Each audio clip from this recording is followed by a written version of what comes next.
Bugs crashing your pack's party? Whether they've got paws or sneakers, your pack deserves a home that's protected from pests.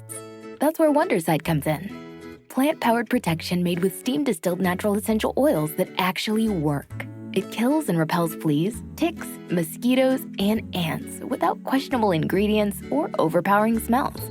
Safe to use around kids and pets when used as directed. Lab-proven to work fast. And proudly made in the USA. We offer sprays for pets, people, homes, and yards. Plus, spot-on treatments, collars, and even shampoos. Whatever your pack needs, we've got it covered. Founded by a pet parent looking for a better way to protect her dog Luna, Wondercide's now protected over 21 million lives and counting. You might have even seen us on Shark Tank. Go to Wondercide.com and use code WONDER20 for 20% off your first order. That's WONDER20 at Wondercide.com. Wondercide. Protect your pack with plant-powered Wondercide today. Do you love movies? So do I. What's up, y'all? It's KB, and I love movies. Inviting you to listen to The Conversation, a film podcast where passion meets perspective and opinion.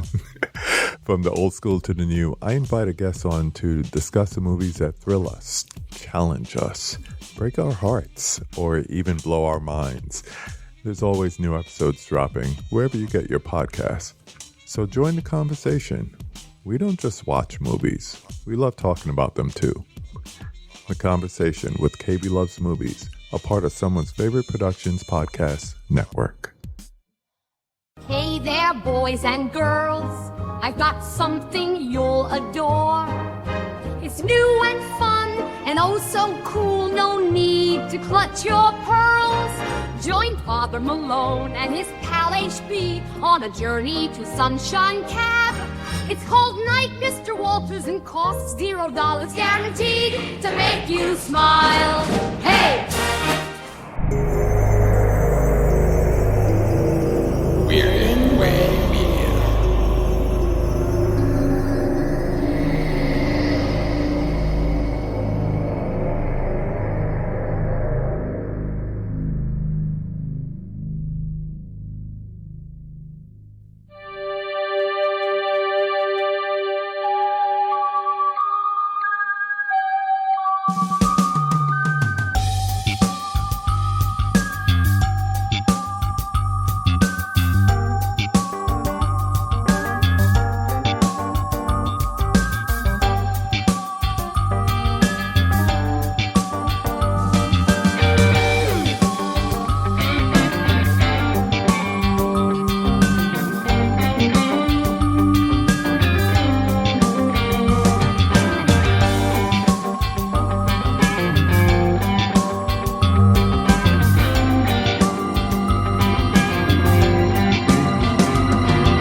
Welcome back to Midnight Viewing, the horror anthology podcast, where this season we're taking a look at George A. Romero's 1980 series Tales from the Darkside. Sharing the Midnight View with me are the Culture Cast's Chris Stachiw.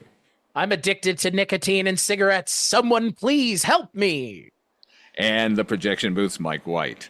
Ancient Chinese secret, huh? Okay. I wanted to say no ticky, no laundry, but like that felt a little too on the nose for James Hong, and he doesn't even go that far. None of them go that far, but we were all thinking it. Tonight, we're taking a look at two episodes from season one. They are It All Comes Out in the Wash and Bigelow's Last Smoke.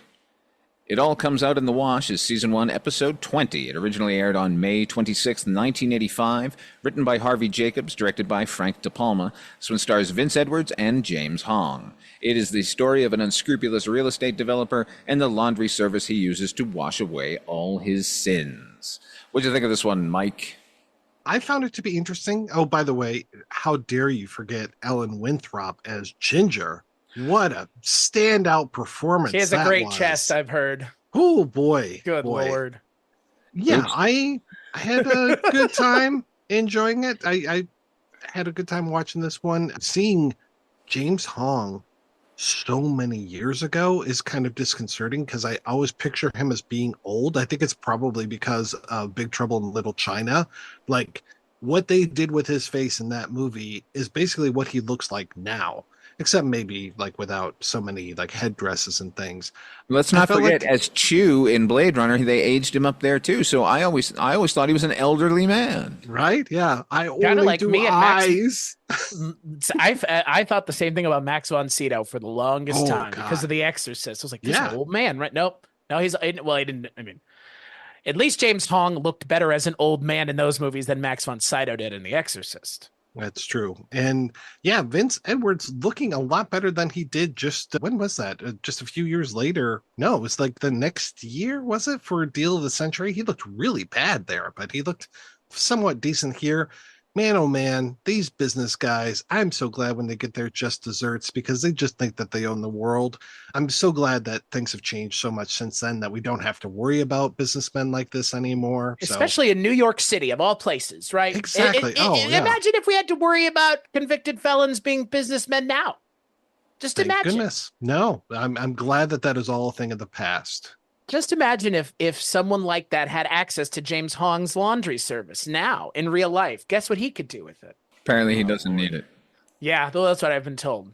The whole powers thing is a little sketchy for me. I'm looking forward to talking about that later. But yeah, I think I enjoyed this one, even though I think it's a common complaint that we've had so many times before. Felt a little long. I think it could have been like a little bit shorter, but that's not how this show works. How about How you? about you, Chris? I think it was okay. I mean, James Hong is great. He's not on screen nearly enough, but I mean, I feel like you could say that about most of the time you see James Hong in anything. I think overall it's an interesting story. I mean, look, like you said, Mike, it's ultimately a story about a unscrupulous business dickhead getting his just desserts because he sees this as an opportunity to, I guess, go full hog piece of shit. Like, which, hey, like, okay, I get it. Like, I get the premise. I get the setup. I don't know why it needed to be so goddamn set bound, but it is.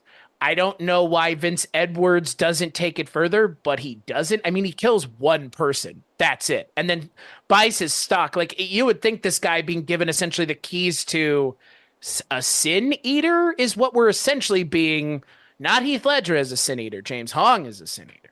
But again, like all of it happens. It feels like so much of this episode happens on the phone that it's like a radio play almost. Like, I don't know. It felt very set bound, but I would almost say it doesn't even feel like it needed to be a video component episode. You could have done this as a radio drama, and I think you would have gotten the exact same away from it. And I think ultimately, before I kick it to you, Father Malone, I think Mike's right. This is way too long for this to be the sole gag here. So yeah, what did you think, Father Malone? I think if it had been a radio play, we wouldn't have been privy to that high-tech wall panel sliding open to reveal a whiteboard. Totally. I enjoyed this one mainly because it reminded me of Ups and Pratt in their Creeping Up on You and Creepshow. Same sort of setup with this guy in one location, and he's a megalomaniac rich man just trying to get richer and fucking over everyone he can fuck over. Yeah, set bound, definitely. They do an interior at the beginning. They sort of try and create the little alleyway outside Chow Ting's. That looked bad. Inside of the laundromat, that didn't look great. The house didn't look great. The pricing was interesting because I don't know if you were like committing murder, which is effectively what we're led to believe about this character. Somehow spending like $600 for a suit to be dry cleaned when you can put that suit on and never feel guilt. That's pretty good. You know what? Even if you were to double that price, even if you were to triple that price, I think the pricing issue that they keep adding to this as the episode progresses, it becomes more and more difficult for this guy because Chow keeps raising his prices, but he's a fucking multimillionaire. If this had been like a street level criminal who needed to get rid of the guilt somehow, then that could have been something when the prices go up. But I didn't understand that at all. Also, this guy, since I was thinking about Creepshow, I was thinking about Ups and Pratt, because that's a one-man show too. And I was trying to understand why I like Ups and Pratt so much and why I wanted this man to burn. I I feel bad when Upson Pratt gets swarmed over by those cockroaches. I know he's a prick of a human being, but I still feel bad for him. This guy, I was sharpening my knife. Well, and his comeuppance isn't enough. Like, he throws himself out of a window. Okay. Which is out of the blue. Like, yeah. He's like, I'll leave a stain. Oh, okay. Like, and now we're going back to laundry, allusions to laundry. Like, why? I don't. Ultimately, this guy is really horrible. Like, first of all, in the initial scene, he gives up the friend who told him about the place, fucking him. And then, like, he calls the guy that he fucked over, who, by the way, he's having an affair with that guy's wife. And his initial impression of Chow Ting is like, when I told him, he nearly dropped his chopsticks. Like, oh, you're racist on top of everything. Oh, that was the best line in the entire episode. I was like, he dropped his chopsticks. Like, oh, Jesus Christ. This guy is such a fucking piece of shit. I like the turnaround at the end when James Hong is saying goodbye to him and he says sayonara and he's like, I didn't even Chinese. Like, yeah, you've been played the entire time, you moron. Like, that leads me to believe, like, was this just a psychosomatic thing? Well, that's the thing I was curious about is, like, had we seen him unable to get his laundry done and he starts to feel guilty about stuff, and then, like, the secretary comes in and says, oh, we got a delivery, and he puts on a shirt, and then it's just like, like, suddenly he is a different person, then he becomes the ruthless businessman again. It's like he starts to maybe be a little nice to people, and maybe call somebody and apologize to them, or crying that he treated them so poorly, and then he puts on the new shirt. He's like, wait a minute, why did you call me? Fuck you. I mean, it's basically the same thing. If you worked in an office in the 80s when people were doing cocaine like crazy, I mean, that's the kind of people that you worked with, where you never knew who was going to be coming in the morning until they had their happy dust. And then you're like, oh, okay, well, this is a different guy. Sign it's 1984. We can always get Ying Fu, baby. We'll always have Ying Fu. I like that. We'll always have Ying Fu. I like to think it's psychosomatic. I like to think that Chow Ting is just like, these guys are all just, they've bought into this bullshit, and I'm just taking them for a ride. But then at the end of the day, he's like, I won the lottery, I'm out of here. I mean, haven't you won the lottery by bilking these idiots for all their money? Like, I'm led to believe that it is a supernatural thing, because, you know, part of the rules are that you can't contact me. We'll know. Basically, we'll detect when you're sinning, and then we'll come by and pick it up. And that's been going on for a while. So I'm assuming there is a supernatural element. By the way, what I found really funny is he has the price list. If you look at the bottom of the price list, it says pick up $1,500, delivery $2,000. And he immediately tells him, you can't ever come back here or call. We'll only deliver. So whatever he's being charged for the shirts, he's also being charged the $2,000. So he's bilking him in every which way. Grifter's gonna grift. Because there's that whole thing at the beginning where Chow Ting's like, oh, I was watching this show and this wheel was spinning around, and isn't that interesting? And don't you want to know if she won? So there's that whole, like, chance thing at the beginning. So when he wins the lottery, I was like, okay, well, that's a callback to that. But it still just seems like an odd touch to have in there. Yeah, very It's random. not like the Bud Court, Carol Kane thing where it was like part and parcel to the kind of plot of the episode. Yet when he wins the lottery, I was like, but why? Like, but who cares? Like, but why did he even need to with the prices he's charging? That's what I'm saying. Like, is this not the lottery already that all these idiot yuppie businessmen dickheads think that by being quadruple charged to have a shirt laundered that my sins are somehow gone? Like, this is just the way I would read this. Like you said, Father Malone, clearly something is going on. It's Tales from the Dark Side, so we can't discount it completely. But if it were me writing it, I would just be like, there isn't anything going on, and this guy is just bilking these idiots because grifter's gonna grift, baby. Like, who cares? He's taking advantage of pieces of shit. Like, well, it would certainly make more sense for the ending when the guy realizes he's been duped, and it's just like, well, fuck. The authorities are at your door, pal. Like, and then out the window, sure. Yeah, but not just I'm just going to kill myself because, like. Why does he ask him for a financial statement at the beginning when he's paying in cash? Yeah, I don't know. And he can't come back and pick it up, and he's never going to interact with him again. Like, it's kind of weird. It's like an amusing bit in its context, but they're not drawing directly from the bank anyway, so it just, I don't know, it's just very silly. It's just something to I don't know. I like that he had a secret Princess Slimline phone in his drawer for the mistress. Was that a direct line? You could also tell he's a dickhead by the way he talks to his son. He addresses his son by his first name. Oh, he's man. like, "Oh, you even turned my son against me." Like, oh, Jesus Christ. That was so weird. Yeah, It's that so turn was bizarre. not. That was strange. Yeah. Yeah, encouraging the son to take a piece of his bully, who's not a bully at all, by the way. What happens is the kid says, your father's involved in nefarious dealings, and then the father's reaction is, you need to fuck that kid up and maim him and bring me a trophy, and I'm now going to have his father murdered. Right. You're going to have to cut off his ears and then bring me one of the ears. Yeah. God. Yeah, it's... Murder builds character. He says that. That's a line of dialogue in this. Murder builds character. And yet this guy decides his own fate at the end of the episode. Like, I don't know. Like, it doesn't seem... His punishment does not feel at all like... Not deserved, but it's not at the level of which the crimes he's been committing throughout the episode. With the wanton disabandon for everybody else. That's the thing. He's kind of reveling in it. I mean, like you said, murder builds character. Who the fuck says that? Like, how many deals with the devil episodes have we seen on the various series we've covered over the years? Quite a few, I'd say. A lot. And it might be the second most type of episode we've seen, if not the first most type of episode we've seen. Oh, because it can always be good. Right.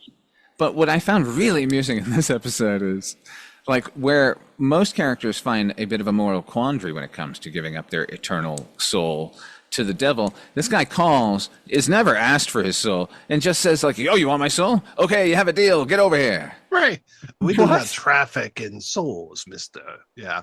What was the thing, too? Like, his name is Harry Gropper, at least in the credits, but then... Everywhere else, they call him something that starts with a C, and they call him Carl.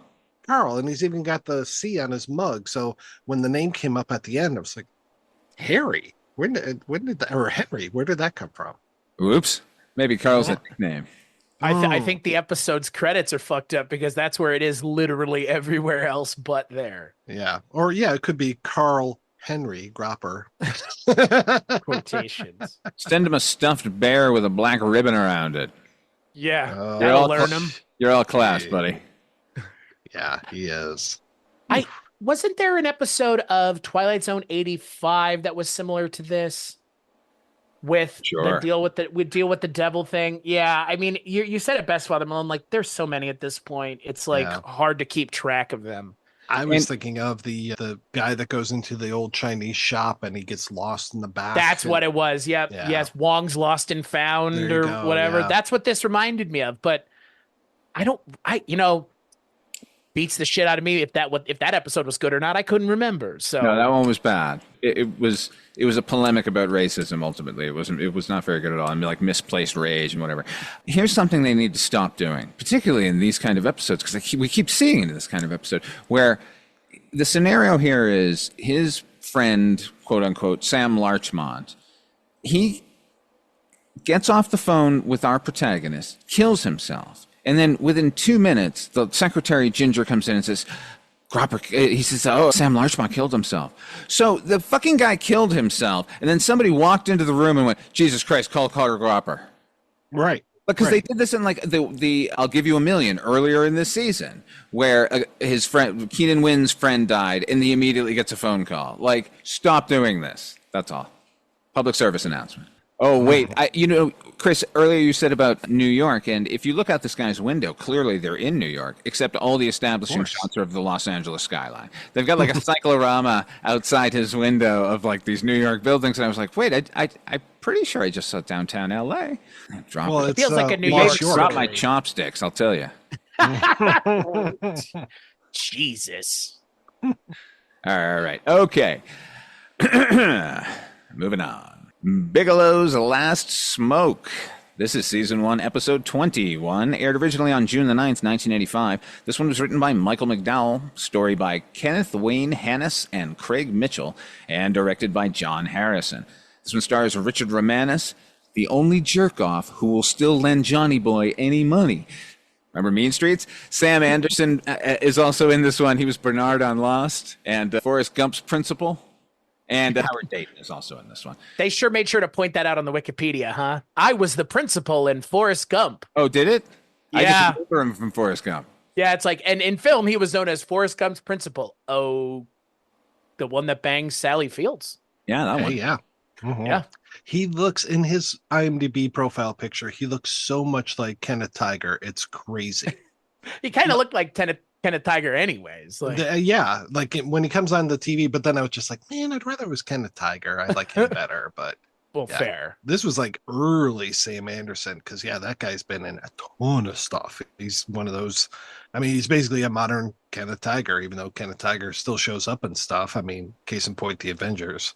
Now, this one is about smoker Frank Bigelow, who's discovered a peculiar method for quitting smoking. Now, full disclosure, I watched this while consuming nicotine, so my analysis might be fuzzy because, that's what happens early in the morning. What do you think of this one, Chris? I was under the influence of caffeine, so probably not fair either. How dare I? It was fine. I don't know. Like, didn't we see something like this in Twilight Zone 85 where the guy had the worm to deal with the alcoholism? Yep. Well, done better there, I think, is maybe what I'm alluding to. The Helgramite. Yeah. Yeah. I like the idea, but I mean, this isn't that. I mean, rephrase it. The way that they're painting it is essentially like you're in rehab. It's like, it's not really that big of a deal. So other than the fact that the guy can't leave his room, which makes it prison, I mean, I don't know. Like, let me put it this way. Smoking was a big deal in 1985. You look like a cool teenager with the cigarette hanging out of your mouth. Like, it feels very tongue clucking. It feels very much like Kentucky Rye. It was fine, but like, one fucker wants to smoke, let the fucker smoke. Like, I don't know. I'm not somebody's mom or dad. I might be somebody's daddy, but I'm not their mom and dad. Like, I don't care if some guy wants to smoke 3 packs of cigarettes a day. If he does, that's a different story. I mean, FM, didn't you just recently cover Cat's Eye on one of the special episodes? I sure did, with Quitters Incorporated. Oh boy, that's what I was thinking of. This is like the toothless version of Quitters Incorporated. I was waiting for somebody's finger to get chopped off. I was waiting for that floor to be electrified. What was up with that weird smoke detector that's 4 feet across and has paper cups inside of it? Oh, that was the best visual in the entire episode, is Richard Romanus looking like a small child disemboweling a massive smoke detector. Rips it off of the ceiling, but then the smoke detector goes off again, even though I don't think he was smoking at that point. It goes off again, and I'm just like, wait. And they show him amongst the wreckage. I'm like, is there another smoke detector? What the hell's going on here? And yeah, I didn't realize that smoke detector was 4 feet wide. So that was something. Yeah, this one, I was not a big fan because, again, I just kept thinking of the Quitters Incorporated. And I'm just like, why is this happening to you? Like, did you want to quit? Did you need to quit? Or is it just this guy showing up on your wall at some point, and apparently you got moved while you were sleeping into this cell that looks exactly like your apartment? Yeah, I was flummoxed and not too pleased with it. It's really weird that this was written by Michael McDowell, considering he adapted Word Processor of the Gods. He had to be aware of the stories with Quitters Incorporated. There's no way he didn't, right? Not when Stephen King is calling him one of the finest writers of paperback originals in America today. That's true. He was.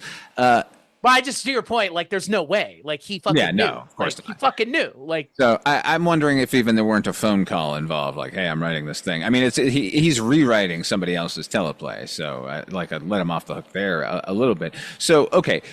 Effectively, Richard Romanus is being kept in prison until he quits smoking, but they give him cigarettes as a temptation. So this is apparently like a whole attrition thing. Like, they're going to wear him down over a length of time. Except as soon as he lights a cigarette, it's a fucking rave. Smoking demerits and giant smoke detectors and Grateful Dead light shows. Like, what the? And it's apparently causing him pain, right? That's what we're led to believe, because he kind of grimaces real hard every time the lights hit him, like he's being shot with some sort of sonic weapon. Just do that for a day and keep giving him cigarettes. Like they at one point do this flash dance parody where he's sitting in his chair and it rains cigarettes from the ceiling. Like, why do they keep giving him cigarettes? And then they keep taking stuff away. You notice like the furnishings keep disappearing over time, like all of his books and everything. Like, are they taking his food away too? Like, there are easier ways to get people to quit smoking. My God, just give him some Nicorette. No, smoking is bad for you. Don't you understand?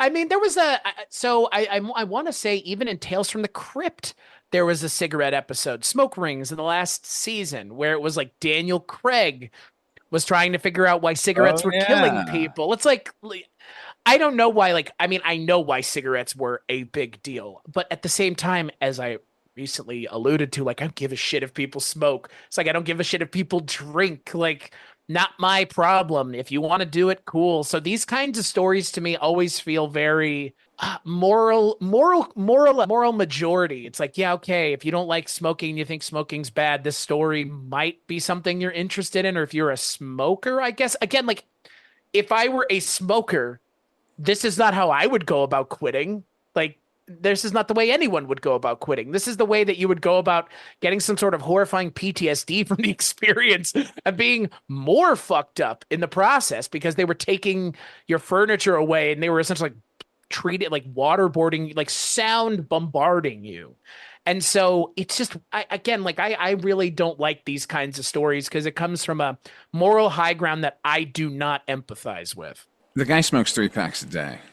That's a lot, right? That's way too much, man. That's okay. I mean, 60 cigarettes. Like, when is he breathing oxygen? I don't even know. Maybe he's like a dock worker or something. Well, once he said that, I was like, okay, he kind of needs this treatment. But there are easier ways than recreating the man's apartment and keeping him locked in there with the Tales from the Darkside lighting package just sitting outside the windows. Cheaper ways too. Yeah, like how about just pay one guy to walk around everywhere he goes and smack the cigarette out of his mouth? Like, that would work. Who's paying him? Why was he there in the first place? Did his boss want him to quit? No, he wanted to go. He went. So that's the thing. They kind of like hang a lantern on it. He's like, I don't remember. Oh, wait. No, I do remember. I asked for this to happen. It's like his father died of lung cancer and he got scared and signed up for this program, but they had a long waiting list. So he forgot all about it and he just woke up and it was already happening to him. You just signed up for this shit sight unseen. Like you didn't know what they were going to do. Quarters Incorporated is a better story because it pushes the issue. It actually says like, well, if you were actually being threatened, what is it worth to you? This is like, who gives a shit? Because at the end of the episode, ultimately, it's played for a dumb fucking gag. I think probably my biggest issue with this episode is the way it ends is dumb. Very dumb. Oh, now you're going to be off caffeine? Did he go in there for that? What is the, like, now you guys are just keeping him hostage. Okay. So this was all a fucking lie anyways. Like, I don't appreciate those kinds of narrative twists because it makes the rest of the thing make no sense at all whatsoever. Like, a word about the coffee. Early in the episode, before he's figured out that he's in prison, he has no idea still. He's just wondering where his cigarettes are. He goes to the coffee maker and he pulls the carafe out while it's still percolating, and he puts his mug under the percolator just to catch any drips. It was one of the most realistic human moments I've seen on any series ever. God bless Richard Romanus. You know that wasn't in the script. That was some observed human behavior, and I really appreciated it. About that giant smoke detector, which was a real big surprise for me too, a big surprise. Now, once he pulls the first panel off, that it looks really fake because you can still see the tape where it had been stuck on there. But once that cover comes off and it's just all of these oversized diodes and like the guts of any, I thought that looked great. And then when he's pulled the entire thing down and he's sitting in the debris trying to light a cigarette, I thought that was a pretty fucking beautiful image. So the episode succeeds in a lot of ways, but not so much in plot or story, but imagery. I mean, and then they do the, it was all a dream at the end, that like, we got to get that. And like, no, you're right back in it. And then Pick you have one the ending. guy, you've got the old Bob from 12 Monkeys in there. Like, oh, hey, I need a cigarette. Oh, I've got a match. You got a cigarette? Like that whole weird negotiation between the wall and stuff. I'm like, where's this going? he didn't see that was obviously a trap. That was not an obvious ploy, pal. Like, for real.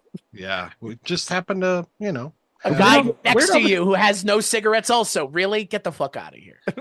That apartment has 1 million packs of cigarettes in it at one point. Are we to believe that they're removing those as well? Or are we to believe that he's gone through the process of trying to smoke all of those cigarettes and he's down to his last pack? Yes. The world will never know. It's just lazy. It's I'll tell you so what, though. lazy. I do want to listen to that radio program he was listening to about household pets that smoke. That sounded interesting. We used to have a cat that would get high with my wife's former roommate. She would smoke down and blow the smoke into Misha's face. And then whenever she came over, Misha would just come running, just like, oh, cool, let's get high. Hey man, my cat gets high with me all the time. He sits downstairs with me when I get high, and he'll just be like, he's the most chill. So animals get high all the time, man. It's cool. Animals deserve it probably more than we do. So yeah, they have hard lives. Listen, hey man, you don't know what it's like out on the street for them. I know what my animals are like. They're fucking spoiled brats. The one other thing I really liked in this episode early on, again, before he's realized his situation, the television is just on static. And every time he's unaware, Sam, whatever his name is, Sam Anderson's face sort of pops up, like peering at him. And I thought it was really creepy and super effective.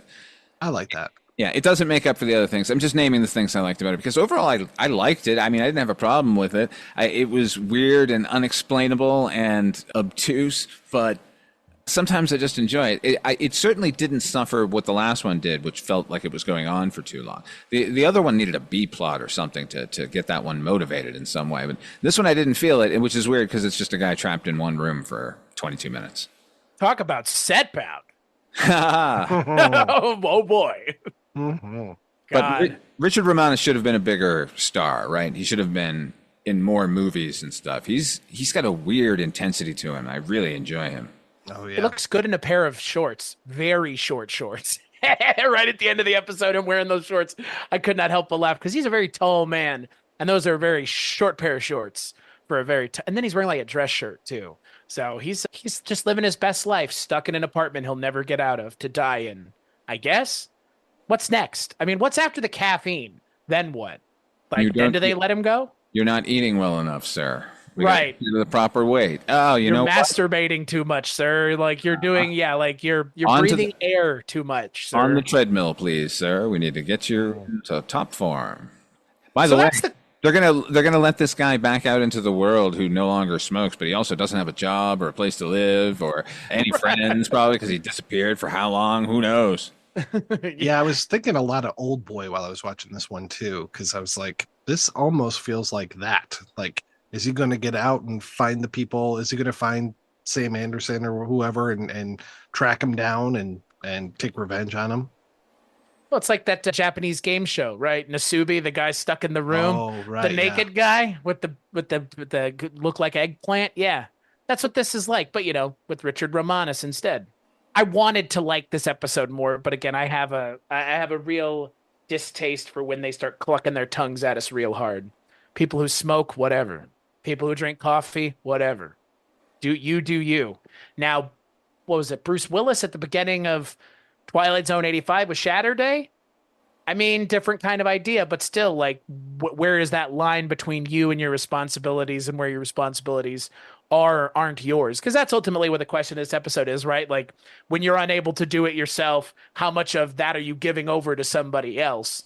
This episode doesn't give a shit about answering that question in an interesting way. It's just a joke, so that's fine. No, I don't think it's interested in answering any questions at all. I think it's just here's what it feels like to quit smoking, I guess, is the ultimate goal of the episode. And it does feel that way. Well, hey, the last time we had a Michael McDowell written episode, it was another barn burner where a woman got killed by her phone. So, oh, yeah. Oh, boy. I actually like that. If we're comparing these Michael McDowell episodes, I actually like that episode more. I think that was a more effective episode in terms of being just balls to the wall weird. Well, that one made sense. It was who's ringing the phone over there? Oh, no, it's alive. This one was like, wait, why is he there? Wait, what are they doing? He did it to himself. Oh, my God. Yeah, and then there is one other shot, by the way, that I really like. There was a transition between scenes where he gets up and leaves the room, and it focuses on the television, which shows all those packs of cigarettes lined up in the kitchen, and then he comes in and tries to grab them all, and then we go into that television shot, into the kitchen. It was John Harrison just flourishing, but I thought it was beautiful. Anyway. Better than I don't not recommend the episode, but I don't necessarily recommend this episode. For hardcore fans only. Oh boy. For you, a Richard Romanus completionist, get in on this. Get in line. Are you a fan of huge smoke detectors? This is your shit. Yeah, this is pretty much, I think, the only avenue if that's your thing. I think those people have already found this episode. Huge fan. Now, on the next episode of Midnight Viewing, we'll be taking a look at the final 2 episodes of season 1. Those are Grandma's Last Wish and The False Prophet. Until next time, what are you working on? Where can people find it? Mike White. I work on everything over at weirdingwaymedia.com except for one thing, which is Rankin on Bond, where it is Chris and Richard Haddam and I, and we get together once a month and we talk about James Bond on our respective Patreons. Well, Chris and I, it's not Richard Haddam. I don't know if he's got a Patreon or not, but patreon.com/culturecast, patreon.com/projection booth. How about you, Chris? Oh, just weirdingwaymedia.com is where all the stuff I work on can be found. Yeah. Other than Rankin on Bond. Yeah. Weirding Way Media. It's everything I work on, most everything all 3 of us work on. So, yeah, that's where you can find my stuff. What about you, Father Malone? Same. Thank you all for joining us here on Midnight Viewing. Until next time, try to enjoy the daylight.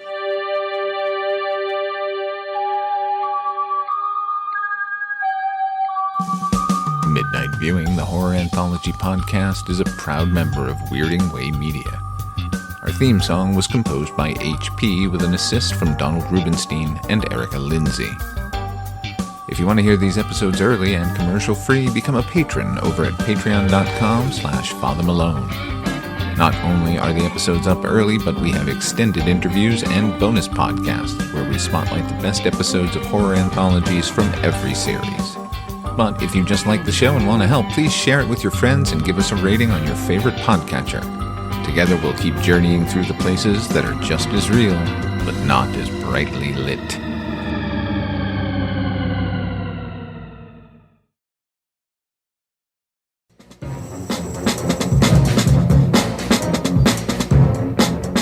Hello, this is Aaron West. I am the author of the A24 New Wave. In this book, I look at A24's output and I make the argument that we are in a new wave movement right now. A24 plays a major role. This book has a supplemental podcast where each episode is a brief conversation about an A24 related topic, whether an actor, director, or even a genre. As I continue research for the book and conduct interviews, I expect to record podcast episodes with people involved with the company. You can find the podcast at cinejourneys.com or wherever you find podcasts, and we are proud to be members of the Someone's Favorite Productions podcast network.